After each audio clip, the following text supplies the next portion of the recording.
So today I learned a $2,400 lesson. Yeah, I had a client that advocates for me on Facebook all the time. I went and I did a diagnostic because she was having this burning smell come from her car, and that car was going to be handed down to a relative. I checked it out.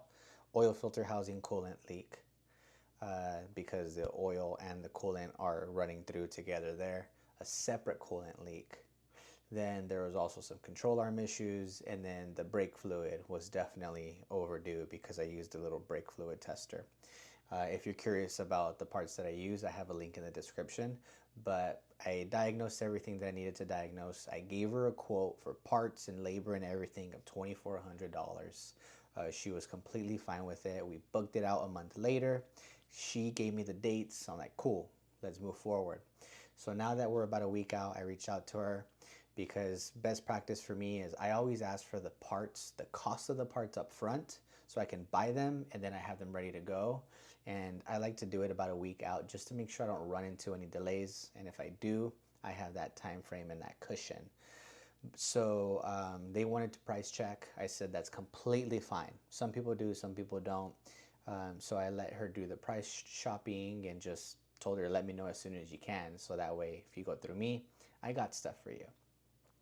My only caveat to that is no Amazon parts or anything that's not reliable. If you can get something name brand from Amazon, by all means, if it's a name brand, but something that's not name brand and just some random Chinese parts from overseas, I run into too many issues.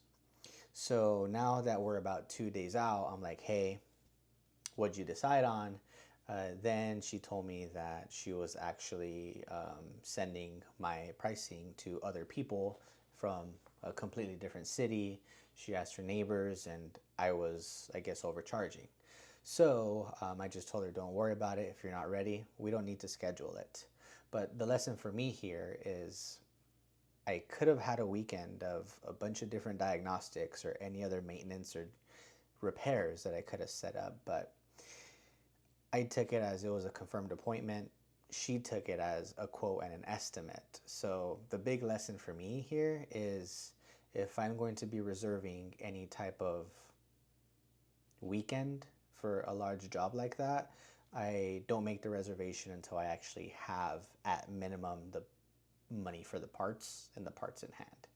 So let me know if you agree with that or if you would have handled it differently. Feel free to let me know and drop a comment because this is the lesson that really hit me pretty hard. Thanks for listening.